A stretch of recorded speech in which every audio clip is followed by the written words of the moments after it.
Hola gamers, bienvenidos al oscuro y fascinante mundo de Santuario. Hoy vamos a sumergirnos en una de las sagas más icónicas de los videojuegos, Diablo 1, así que estén preparados para descender a las profundidades de Tristán e enfrentar al mismísimo señor del terror.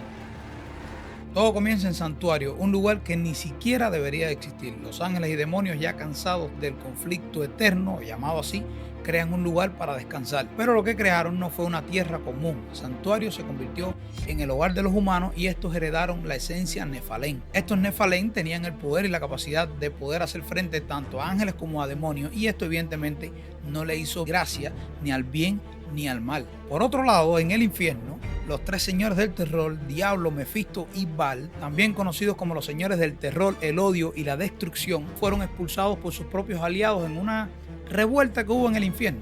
¿Y a dónde fueron a refugiarse?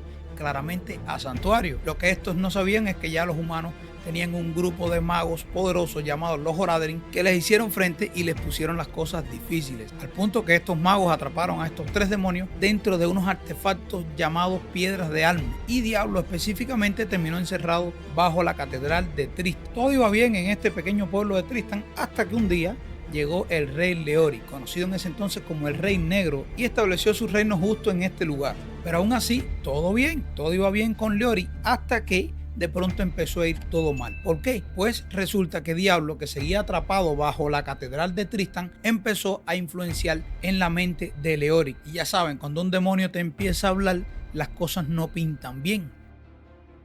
Leori, por supuesto, se volvió loco, ordenó ejecuciones, sacrificios, atacó a un reino vecino, una serie de situaciones y atrocidades que lo llevó a lo que hoy lo conocemos como el Rey Loco. Y si fuera poco, su hijo Albrecht fue secuestrado por un seguidor al servicio de Diablo y lo convirtió en un receptáculo de señor del terror. O sea, digamos que podía estar Diablo dentro de él. En fin, que Tristán pasó de ser un pueblo tranquilo y relajado a un pueblo lleno de demonios, de criaturas malditas y desesperación. Los ciudadanos, el que no oía, moría. En fin, un desastre. En medio de todo este caos llega un héroe desconocido, o sea, tú, yo, el jugador en sí. Desde el momento que entra al monasterio, evidentemente se da cuenta que las cosas no van a ser sencillas. Hay trampas, hay demonios, hay enigmas que resolver. Y esto, por supuesto, no lo hizo solo. Habían ciertas personas en el pueblo que ayudaron. Dentro de ellos destaca el personaje legendario de Deckard Cain, que en ese punto te identificaba todos los objetos y hizo inolvidable la frase: quédate aquí y escucha.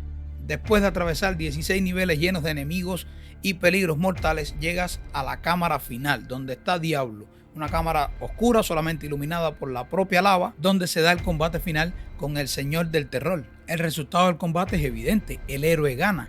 Pero para evitar que Diablo regrese, el héroe toma la piedra de alma y la incrusta en la frente de Diablo con la idea de que esta fuera su prisión. Sin embargo, este acto solo sentó las bases para lo que viene en las posteriores partes de la historia. Así que aunque el héroe salvó a Tristán, Diablo no fue derrotado, sino contenido, y su influencia pues continuó afectando a Santuario por años. Entonces, ¿qué les pareció esta primera parte del lore de Diablo? Si les gustó, por supuesto, dejen su like, no olviden suscribirse y déjenme en los comentarios sus experiencias, sus recuerdos de este tema. Si tienen una parte específica de la saga que quieres que exploremos un poco más, y nos vemos en el próximo video, aventureros. Recuerden que el mal nunca descansa.